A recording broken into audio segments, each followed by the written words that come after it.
Hey guys, welcome to the Canada Puck Podcast, your weekly recap of what's going on in the world of sports, specifically hockey, and even more specifically, just the hockey that exists in Canada.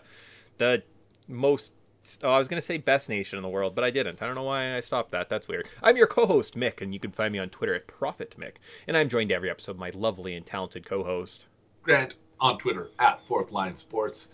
Yeah, we generally like to tiptoe around politically charged statements. Yeah. You know what? I don't even know what best. What is best? We're going to go dive deep into the realms of philosophical debate. What is best, Mick? What is best? I don't know. What is best? I mean, I guess it's not worst. The thing that's the least worst. I know it's also not the New York Islanders. Or yeah, or the Capitals, or the Stars. The shitty Tampa Bay Lightning. Yeah.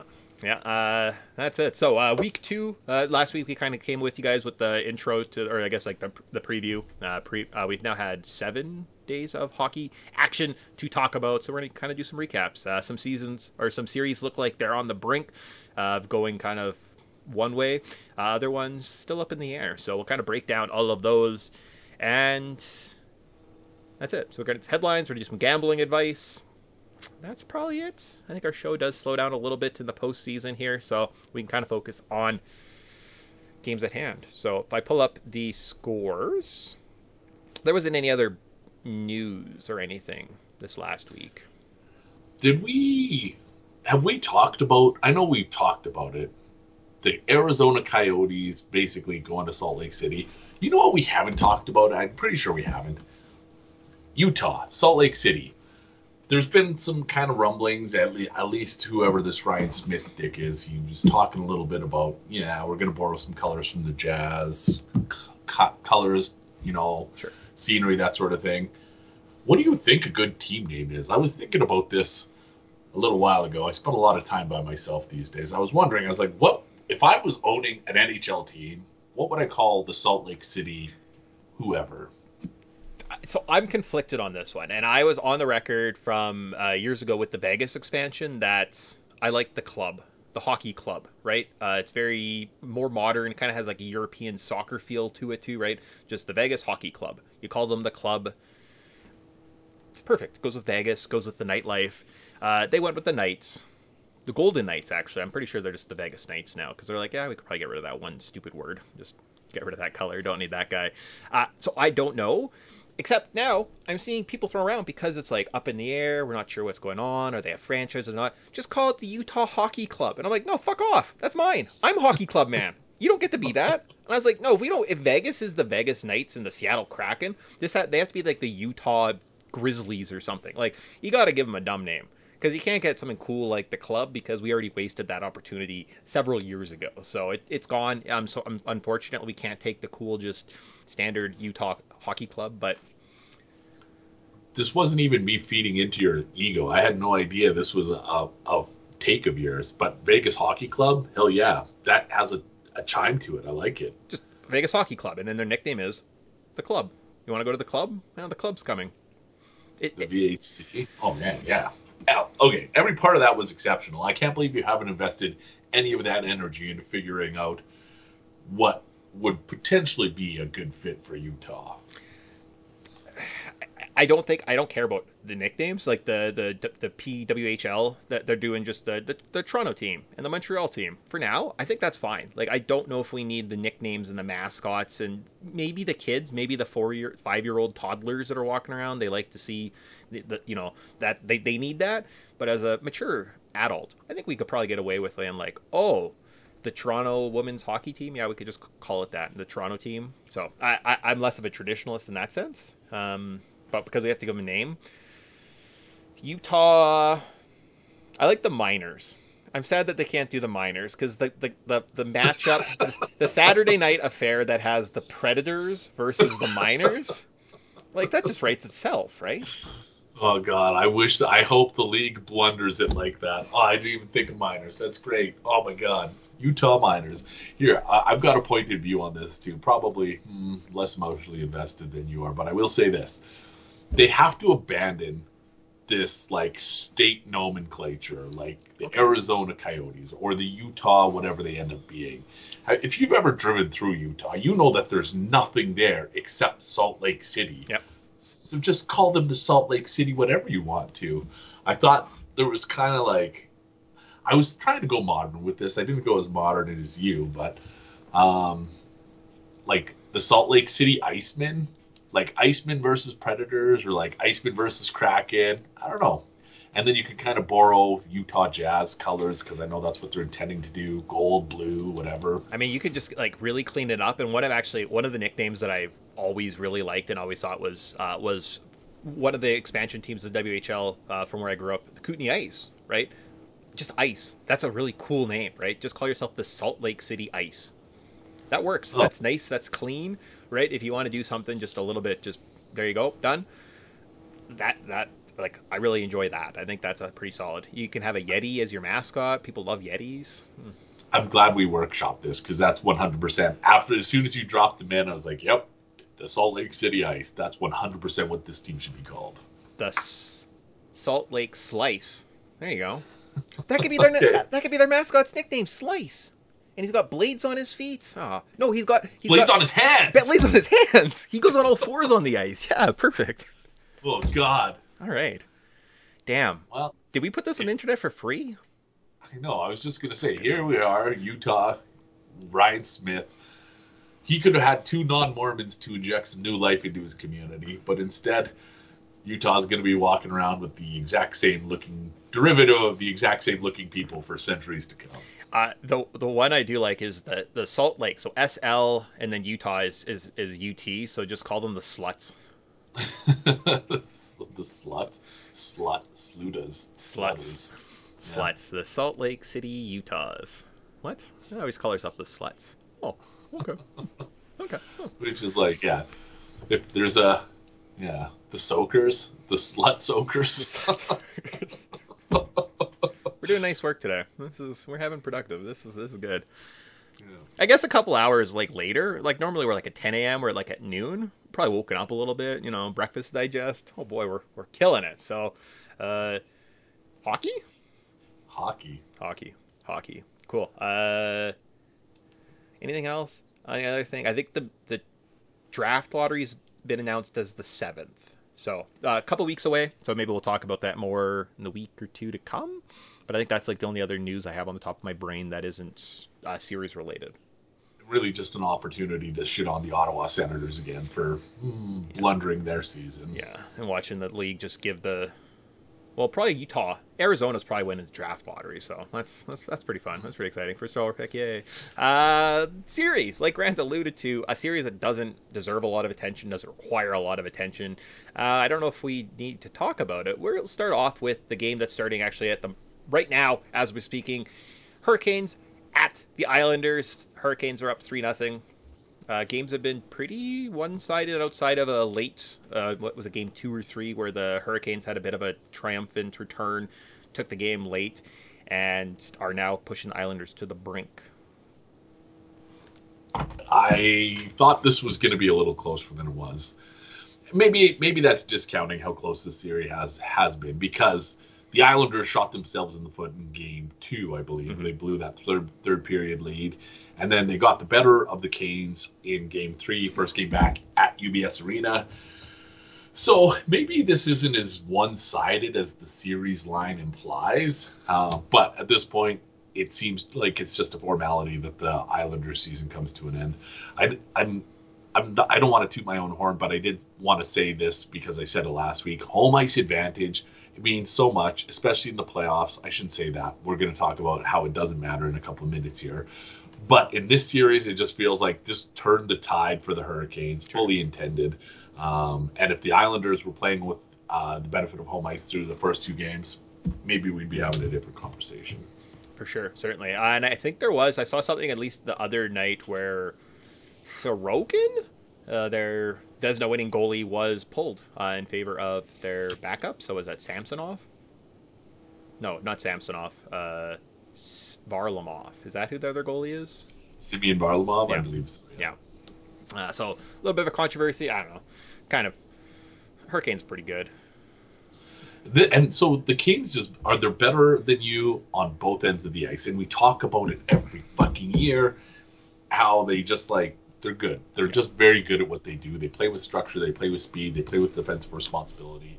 They insulate their goalies. Like every part of their game screams, "I'm going to succeed in the postseason." Yeah. They just never have succeeded in the postseason. But like you and I both mentioned last week, maybe this is the year it all comes together for Carolina. If you were a diehard Hurricanes fan, I'm sure those don't exist. You probably would have been besmirched. I feel like the injuries have kind of hit them the last couple of years towards the postseason, right? They were missing Kotkaniemi or something like that all of last season.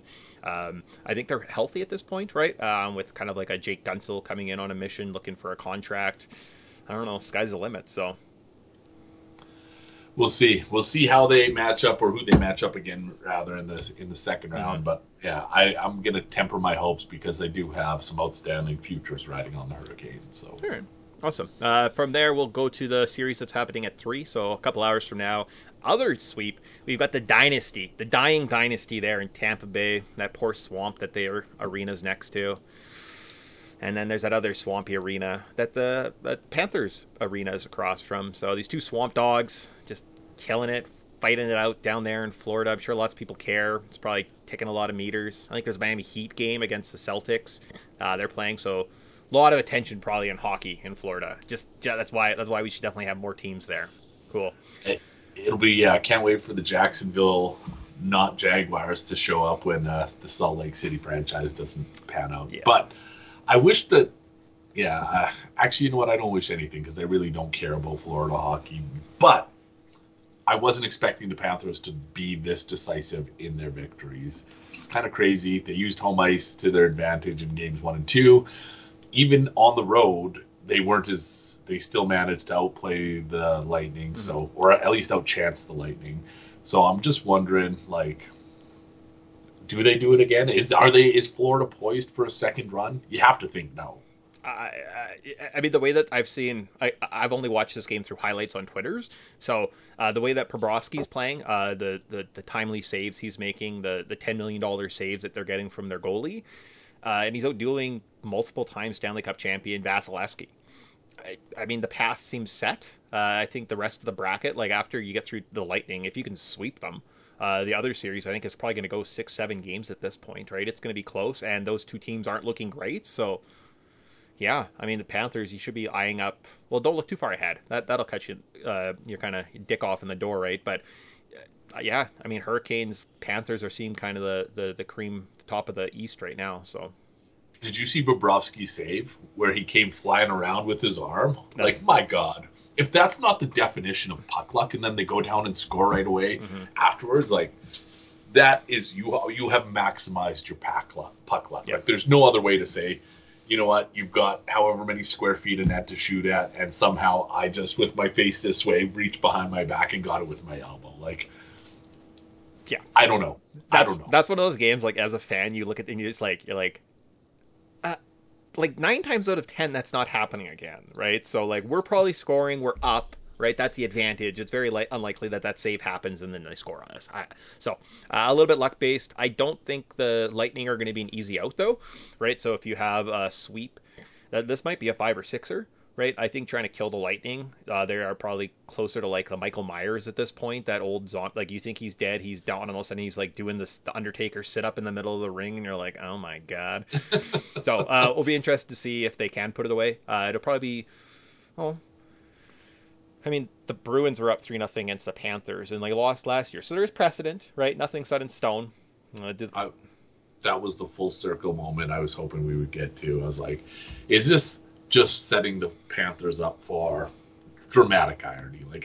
Are we going to see this fucking burning bus just go flying by them and be like, I guess that's how that feels. Oh, that's weird. Well, we thought they were doing better, and now the Lightning are back in the Stanley Cup Finals. Huh, strange. So, I think you're going to have to bring a lot. You better have some holy powers and put some holy water and some crucifixes on your hockey sticks today, because I think you're fighting some undead demon in the Tampa Bay Lightning. Our 6 o'clock game this night, so starting at the prime time affair, slate of hockey night in Canada, we have the Bruins up 2-1 over the Maple Leafs. Have you been? I'm assuming you've seen most, if not all, of this series. There was one unfortunate day where I worked a bunch, and I wasn't very happy about it. And I caught most of it. I think I missed the first period in the second game, but other than that, I've been kind of dialed in watching this affair. And it's kind of, I mean, let's call it like it is. This is Toronto series to lose. The Bruins look like they've lost their bite. They've lost their edge outside of kind of a heroic performance from their Swayman in net in games 1 and 3. I think the Leafs have actually been the better team, right?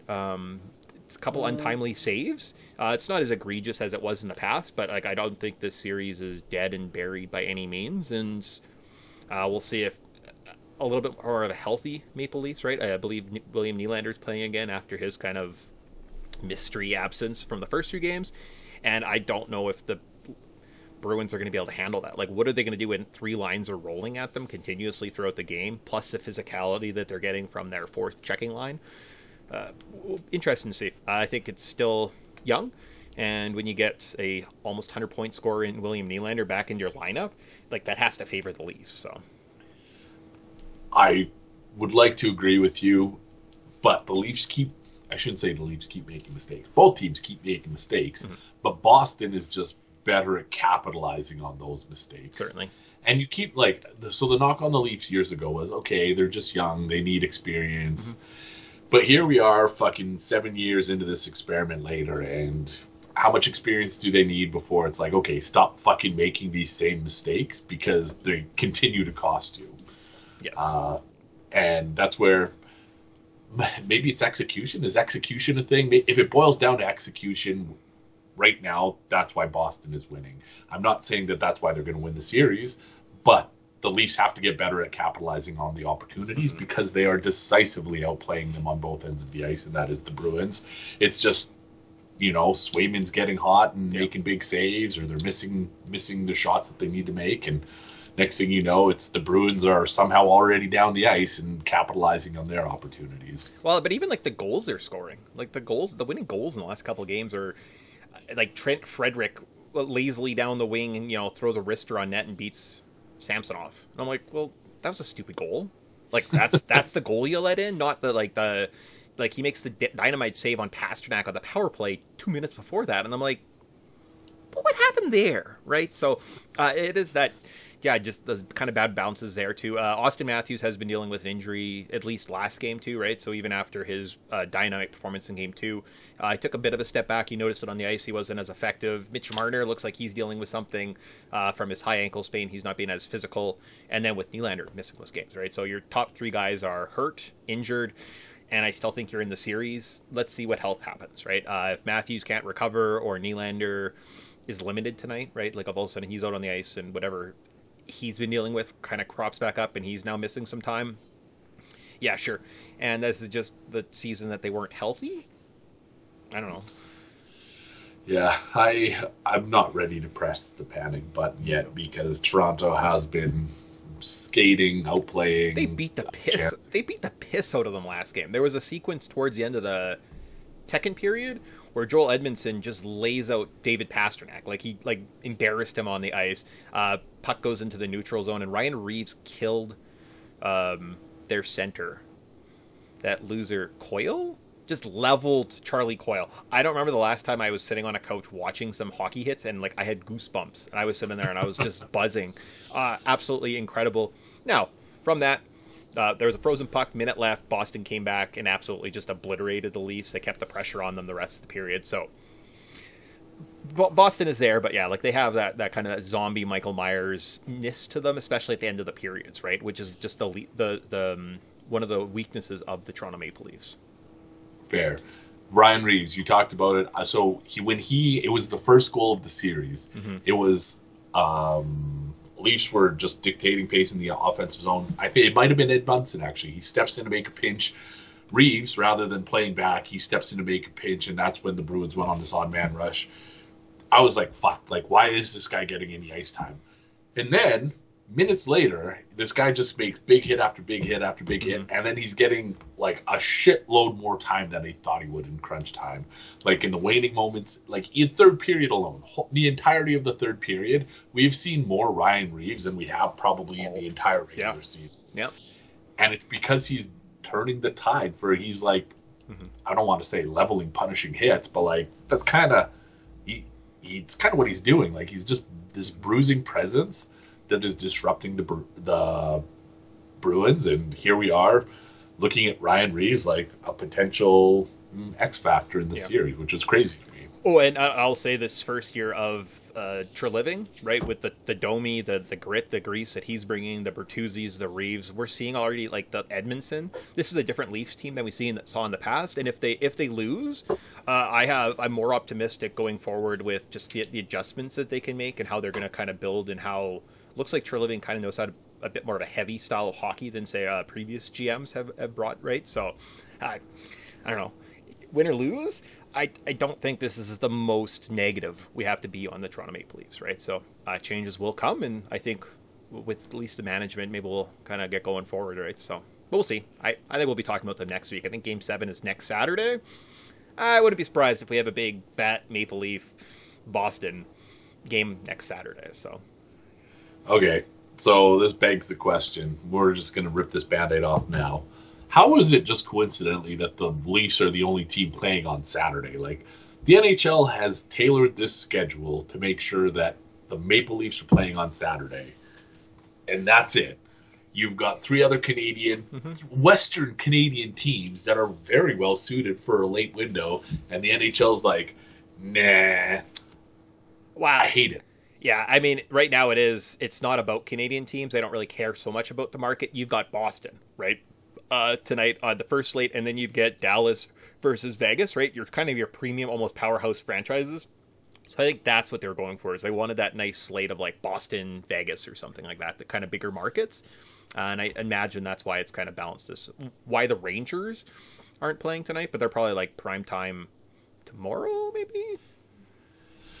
So yeah, the big market, I've noticed big markets like New York, Boston, Pittsburgh, East Coast big markets, they always have Sunday matinees. I don't know what the schedule looks like tomorrow, but I would hazard a guess Rangers are playing at like 11 to 1 o'clock our time. 6 o'clock, Game 4. Still later than I thought it would be. Yeah, very much so. But yeah, I think lots of juice left in that series, and looking forward to tonight's game, right? See what the Leafs can bring and see if they fold. On to the other series that looks like it's kind of going one way. We got the Dallas Stars, the poor, pathetic, dwindling Dallas Stars. Oh, man. If only they had some quality players versus the onslaught that is the Golden Knights.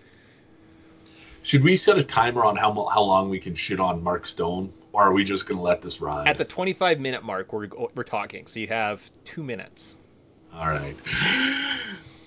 I can't stand this. I can't believe the Vegas Golden Knights continue to get away with this. Game 1. My God. Yeah. A minute in, and Mark Stone scores. Fuck off. Yeah. Absolutely. One of those things where anyone that was a conspiracy theorist before and saying this was rigged, this is that we need to have investigations done, right? Like, we need some accredited sources going in and checking out what the fuck's going on here in Vegas.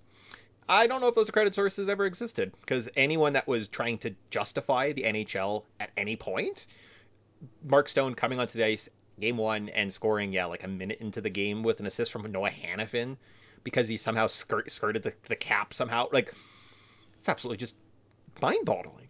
I'm cheering more for the Dallas Stars than I ever had in my life at this point, thinking like, you guys have to come back and you have to stop this nonsense. Like, this can't be allowed to kind of carry on. So it's a lot of pressure on this team that's just trying to get out of the first round, right? Unfortunately, but I mean, I guess it's working. So I'm not saying this is analogous to the Leafs, but this is the only parallel I could draw. Years ago, when the Leafs were the only team using long-term player injured reserve to decrease cap, I was like, that's just like, at the time, I was like, this is as bad as the NHL can get. And then you see other teams start to take advantage, and other teams find, okay, well, this does make sense. Mm-hmm. And then you have the Vegas Golden Knights who take it to the nth degree, and they're like, we are going to use this, and we're going to use this even more to our advantage, because we're going to decrease our cap so low, and then we're going to inflate it by about $20 million as soon as the playoffs start. It's kind of beyond ethical. Like, it's teetering towards the edge of like, okay, if you're falsifying medical reports, if you're lying about things, if you're straight up just like not even skirting the rules, if you're straight up stomping on them to get to the playoffs, it just feels like, man, there's got to be some sort of consequence for this. So with that start that Vegas has had, does Dallas have a chance of coming back into the series? Right, they have the better goaltending. Offensively, they should be able to hang with Vegas, right? And does Dallas have a chance? What are we thinking? Yes. So analytically, Dallas still holds all the cards. They have substantially outplayed them, albeit on the strength of home ice through the first 2 games, but they just haven't had the outcomes. We didn't talk about Dallas goaltending, but Dallas goaltending probably should have been something we would like, is Scott Wedgwood really a Stanley Cup winning goaltender? Like, is that the world we live in? So I don't know if it's going to come down to Stars goaltending being the deciding factor. But as it stands, you have to give a significant advantage to Vegas because they're just they have better scoring. Okay, hold on. I have a question. What's Jake Ottinger been up to? Isn't he? Oh, maybe starter? It was Jake Ottinger. Okay. Like maybe was he pulled or something like that, or was there like some type of health concern? Because like that does make a difference too, right? Yeah, it was. Yeah. Okay, it was Ottinger. Yeah. Okay. I mean, other than that one time he had like 70 saves against the Calgary Flames in that one year, I don't know if I've seen Jake Ottinger be like elite dynamite. I think he's just like above average, and a lot might be put on this goalie. I don't know. I'm not that impressed by. Yeah. Right. It was kind my point is still made. I think Vegas goaltending, Stars goaltending is going to be a limiting factor. Okay. So that's fair. Cool. That wraps up our Saturday affair. So let's look at tomorrow's slate for Sunday. Get you guys prepped for that, and then get some gambling rolling and peace out. Go watch some hockey. So starting off, we have to do the Jets at the Avalanche. They gave up a 1-goal lead in the third period. Gave up 5 goals or something like that. The final score was like 6-2 last night. So Colorado is now leading this series. Colorado, I hate. I shouldn't say I hate them. I didn't tune into last night's game to see exactly how the collapse happened. I kind of assumed it was typical Jets, where the Jets don't play with a lot of defensive structure in their own end. And as we've talked about many times before, when Connor Hellebuyck is not standing on his head, it comes back to bite them. Inevitably, that was going to happen at some point in this series against the Avs, just with their ability to score, their scoring depth, every part of it. But I don't know if now, going into Game 4, Winnipeg has the mental wherewithal to bounce back following this like seemingly crushing defeat. Yeah. Well, they've given up 6 goals now twice in this series, right?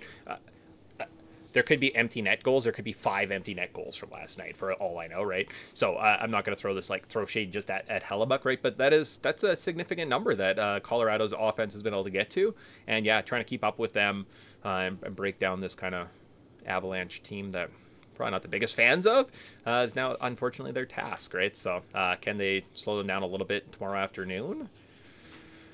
Let's hope so. I'd like to see, like a longer series here is definitely healthier than like the Avalanche going up. You don't want that. But I'm just okay. Let's look ahead to the next round. Let's assume that the Golden Knights play the Avalanche. How do you not root for some sort of like tragic explosion? And like you don't want either team to advance, but that's going to be the reality of our world if we don't get one of these teams to turn things around. Oh, these playoffs could get absolutely just disgusting and greasy in a very short amount of time, and I'll be like, there's only one, like I'll be Doctor Strange in that movie where he like sees all the probabilities and like there's only one that I like, because everything else is just going to be absolute garbage. It's going to be Avalanche. Could have like Boston, Florida. That's terrible. That's awful. No one wants to see that. I guess Carolinas over the Hurricanes, but then like Canucks, Oilers. I'm like, well, okay, there's like two teams that if they went, I wouldn't hate this. So cool, awesome. Yeah. So all-time worst: Boston, Florida versus, Anyways, I lost my train of thought. I see where your point was going, and yes, I don't like this either. No, not at all. So other Canadian matchup, 5:00 tomorrow night, or I guess 3 in the afternoon. We'll get Canucks second game against the Predators. Canucks, Thatcher Demko is hurt, and Casey DeSmith stood on his head last game, helped them kind of get up 2-1 in the series, and I don't know, this might be a long one. Do we have any news? Does Demko hurt? Do you know if that injury is going to be persistent, or it's just like a couple games? I have no idea, and I know NHL teams are normally pretty mum on those details, but the dots you have to connect are, this guy missed the last month of the season, came back for the last game of the regular season, maybe it was the last 2 games, try and get his sea legs underneath him, and then a game into the series, he's already done again. So, I mean, optically it looks terrible. I would imagine Casey DeSmith is probably the guy that the Vancouver Canucks are going to be relying on moving forward. Because the last thing you want to do after seeing Demko seemingly rushed back last time, come back. Why would you risk it again? Yeah. Sure, absolutely. I mean, you see that with other sports. Like 2019, Durant, I think he was dealing with an ankle injury, rushed back for the finals against the Raptors, ended up pulling his Achilles and missing a whole season, right? So it is precedent. Pulling up some news on the Canucks. 2 days ago, RotoWire reported that Thatcher Demko is considered week to week. So, yeah, probably out for the series. I think we both had the series going 6-7 games. Yari Saros versus Casey DeSmith. Yeah, I could see this being like pretty much coin toss the rest of the way. It's probably going to go 6-7. It's not going to be as easy as the Canucks thought, right? So, Mr. Vezina winning goalie, and it's going to be a difficult path, right? So, I don't know why we didn't expect this to be the low-scoring series it has turned out to be. But when you look at, like, these teams, Vancouver has been held to 9-14-3 high danger chances, without giving up more than 7 in any game. Okay. And I think that's just a sign of what's to come as both teams lay into their defensive shell and just insulate their goaltenders and let their goaltenders do the work. So, yeah. Power play scoring, maybe this comes down to special team scoring, where teams with just like make the most of their opportunities, because there's been, little traction to be had at 5-on-5. Gotcha. Yeah, that's fair. I mean, special teams is going back to the Toronto-Boston series. Just look at the power plays in that series and look how close the games are, and you're like, Toronto really just doesn't care. Like, they just don't have that killer instinct. They're just like, we could win, but Oh, okay, cool, awesome. Power play, that's important apparently. Rangers, probably I would say, if I had to like gun to my head what sweep is actually happening, Rangers versus the old balls Capitals that aren't really doing a whole heck of a lot. Yeah, we've talked about Washington not belonging in the postseason, and that 100% has played out through the opening 3 games. They've gone exactly the way that it was supposed to. I honestly have nothing else to add. That's it. It was, jokingly, what did we have? Rangers 5, Rangers 5? Maybe. Maybe. Like, definitely they're winning one of the next 2 games. So, like, Rangers sweep. Now, going for a sweep is such a ballsy move, especially, like, in the first round. Because it just never happens. There's never sweeps. There's always 7 games in hockey. Just across the board, 7-game series. Expect that. Yeah, this one probably is over tomorrow, so. Yep. Yeah, cool. And then finally, we get the Oil Kings series. Love that in the first round. Gotta love HL, just glory on display here between Edmonton Oilers, who are up 2-1 against the LA Kings. Have you been watching this series too? No. Okay, so I'm going to start this off, maybe a controversial take coming from an Oilers fan. Right. But, man, have you invested a lot of time looking at the Los Angeles Kings jerseys? They're just spectacular. Tomorrow, when these teams are playing, just tune in and be like, just appreciate the Kings The black jerseys. and silver?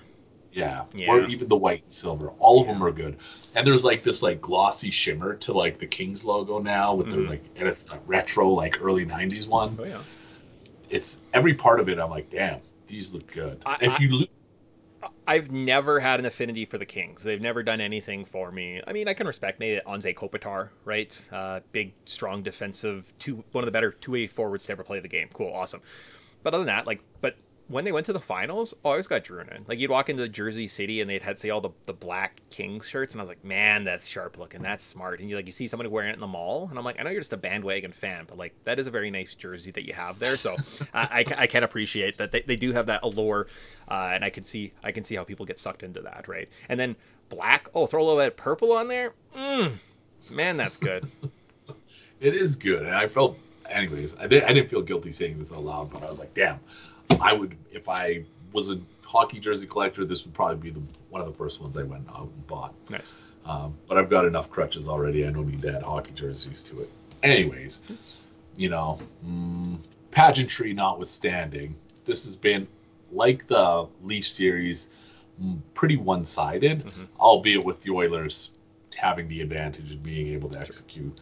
And one of the things that caught me a little off guard ahead of the postseason ahead of game one was this team. I was watching a Connor McDavid interview. I was like, this is a different Connor McDavid. You know, when you're just like, you hear somebody, you see somebody, the vibe, the energy, you're like, this is a different version of Connor McDavid that I've grown accustomed to in the postseason. And boy, it's showing on the ice. Like, this team is a team that believes in itself. They're controlling pace, dictating chances, executing. The only knock that I have right now is Stuart Skinner still looks shaky. And as good as this team has been, they're getting production from top to bottom, special teams, penalty kill, power play. Everything is going better than I've seen it in any postseason appearance. But Stuart Skinner is still standing on shaky ground. So maybe LA comes back if they can turn the tides defensively, and that is find a way to neutralize the Oilers' attack. They have a big advantage because that's what they wielded last year unmercifully, was just being able to shut down Connor McDavid and win games 2-1, 3-2, 3-1, whatever it is. That's all they needed. But right now, the way the Oilers are playing, and like Philip Deneau just doesn't have an answer for Connor McDavid. And even last night on the road, I was like, okay, well, the Oilers are ready. The Oilers are skating. They haven't missed a beat. This is just their series to lose.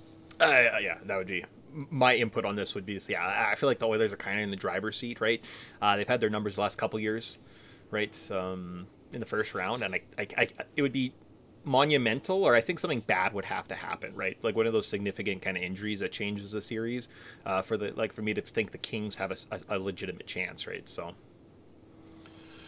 yeah, we're not. Let's hope that doesn't come to that, because Connor McDavid was dealing with an injury at the end of the regular season. That would be really what it would take for Edmonton to lose this series. If Connor McDavid wasn't producing or was injured and couldn't play, all right, this is a Kings team that has a puncher's chance. But the way things are going right now, I'm not saying it's written in stone that the Oilers are advancing, but it's now the ice is tilted heavily in their favor. That's it. And the only shade I will throw at this team is people are crediting McDavid and Draisaitl and like, oh man, they really step up and perform in the postseason. Year after year, we see it. Play a team other than the LA Kings that maybe isn't the most playoff quality team in the first round, and then we'll talk about it. Get rid of the Kings point totals from the last couple of years, and then see how they stack up to the rest of the league, and then we'll have that conversation. But don't take advantage of the poor little LA Kings team, run up the scores against this inferior team, and then be like, see, we have guys that can play. Do you? Could you beat a goalie that isn't Cam Talbot? The answer to that question is no. And how dare you throw that in my face right now? All right, so just bring that down a little bit. You're having too much fun. We're just gonna push you down just a bit there. So yeah, that's my only negative to say against that one. I think the Kings or the Oilers are running. I think I have them in 6. My pick. You have them in 7. Probably should have went lower. Looking that way. But I'm going to build off your negativity, because I'm going to share this. I was in Edmonton earlier midweek, and I was like, I'm going to look at going to an Oilers playoff game. Like, it just like, I want to be a part of the electricity. Guess how much? This is face value ticket. Guess how much a lower bowl face value ticket cost to go to game 2? $1,200? No, it was $700. It was $770 or something like that. And that was face value. That was the Oilers asking me to pay $700 to come sit in their seat. And like, I was shocked when I was like, oh man, there's seats still available. There must have just been a drop. No, this is the Oilers trying to gouge their fan base. And that's just like, $700 doesn't account for getting there. It doesn't account for the $20 beers once you're in the building. Sure. Like, it was just like, even the upper bowl face value tickets were $250-ish, something like that. And I was just like, no, it's just not worth it. I thought you were going to talk about that the Rogers Center, at least in Game 1, I don't know if they've done it, they have a T-shirt cannon that they wrap Donairs in. They put a T-shirt and they wrap a Donair in it, and then they shoot out to the crowd. So you get a T-shirt and you get a delicious Donair. And, like, stains are already on the shirt, so you have no shame at this point. No, absolutely. Oh, my God. You're like, this is delightful. This is great. That's what I thought you were going with that. So, yes, we need more Donair cannons. I bet we're going to have to Google this, too, because if I could walk around and just shoot people with Donairs, I'm going to take that off. What the fuck? Oh, hey, thanks, man. Yeah. Perfect crime. So that wraps up the weekend that is, kind of the look ahead. Recap of the series, kind of our thoughts, our inputs. I think we have a little bit of gambling that we're going to get to, and then probably just call it, keep these a little bit shorter, and go from there. So, Mr. Grant, how did you do last week? I believe you went 1 for 3 according to my count. You had the Winnipeg game correct. You missed out on Nashville. You missed out on Tampa, which makes I won $72. And I had my parlay was incorrect, my Tampa Rangers parlay, but I was right on Boston. So I have 85.50. So slight advantage to me by about $13. Yeah, the Preds shot themselves in the foot and completely missed the market with the Lightning, and so be it. On to bigger and better things. I got technically 4 picks today. What are you looking at? I have 2. Yeah. All right, here we go. I'm going to start with one that's already going because before things get a little crazy here, I like the over in Carolina versus the Islanders.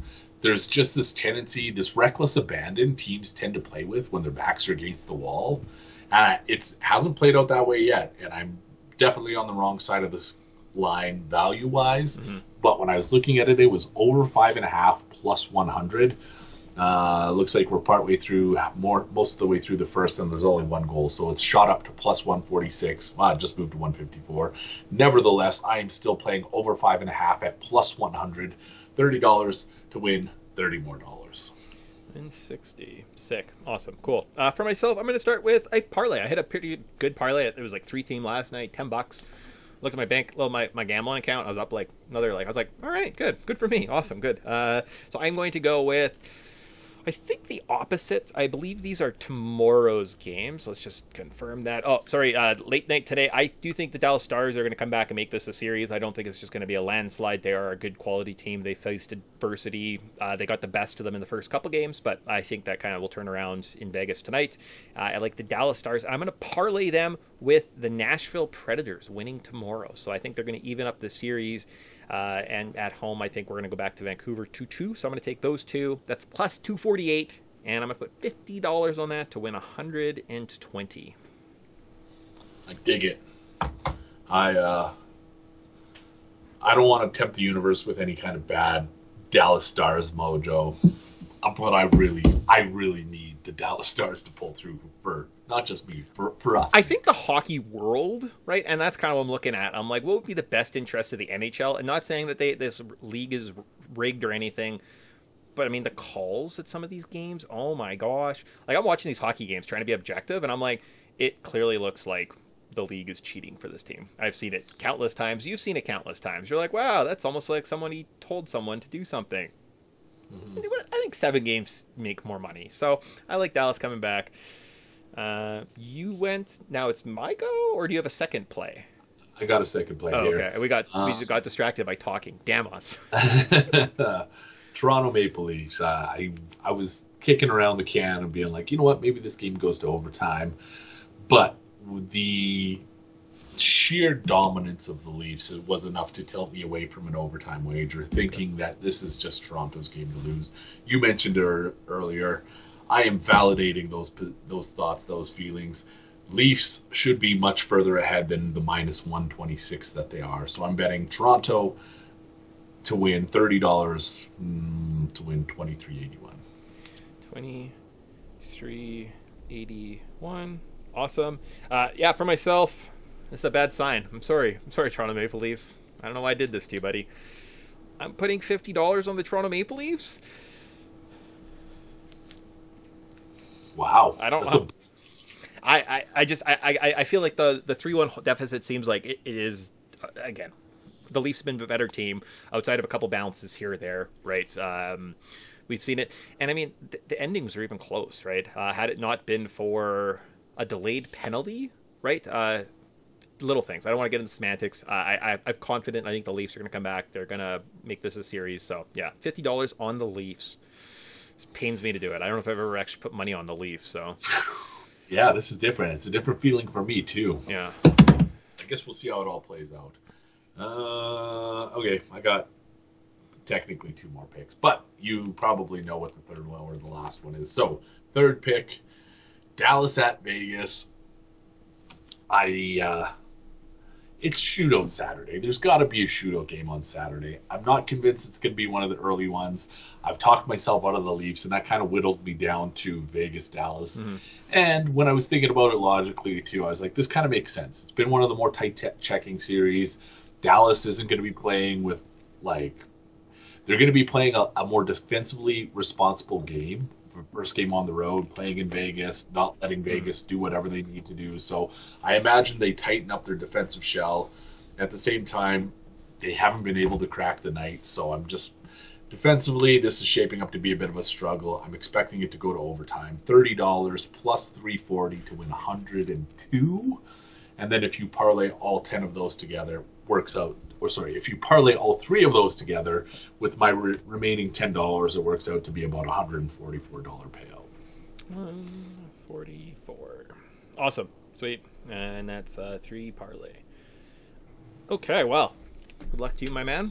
And we'll see what we do. I don't like that we're both on Toronto. That makes me not be able to sit here comfortably. I'm shaking nervously, but it'll be okay. We'll have fun. Yeah, just, keep a few edibles on hand because one way or another, this is going to be a trip. However, I do not have television at the moment. I have some streaming services that are legal.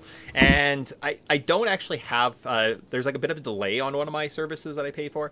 And I can just watch Maple Leaf hockey, playoff hockey for free because my Canadian government has decided that this is an important thing. So through their broadcast network that they fund, they've decided to give all the people of Canada free playoff hockey. You know what? It's pretty cool. You know, say what you want about governments and stuff like that, but the fact that they've given the people free access. You can go onto their app at any point. You have internet access, data, you get CBC Gem, you click, you can watch all of your hockey action. That's cool. I like that. Except the Oilers game wasn't on CBC last night, so that fucking tilted me the wrong way. But I agree. But it's been keeping me alive. Yeah, I don't know. Okay, so it's not always great, but at least the Leafs, from my point of view, it's all right. Yeah, Leafs fans, living the life. God damn. All right. I think that wraps up Bettor Advice, but the Canada Puck Podcast would not be the Canada Puck Podcast without our babe of the week. You remember a guy named JT Compher? Maybe he still plays in the NHL. Sure, yeah, okay. Avs? Does he play for the Avs? If he does, I have zero respect for the man. Okay. Anyways, he's got a babe with a little sister, apparently. Jessie Compher. Exactly phonetically as you expect it would to sound or to spell. Jesse Compher. Compher. Looks like she plays on Toronto Hockey Club in the PWHL. Jessie has a lot to offer, and I'm here for all of it. And on top of that, all of her, babe hockey friends. She could score on me anytime she likes. Jessie Compher. Yeah, just give me a backhand, and I will not be sad. So, schwing. Schwing. Oh yeah, she's always in a bikini too. Good times. God bless you, little Jessie Compher. So that's it. That wraps up our show. I think we kind of hit everything for the week. Kind of got you guys up to date. We'll be back sometime next week. Kind of keep recaps. At least finish up the first rounds.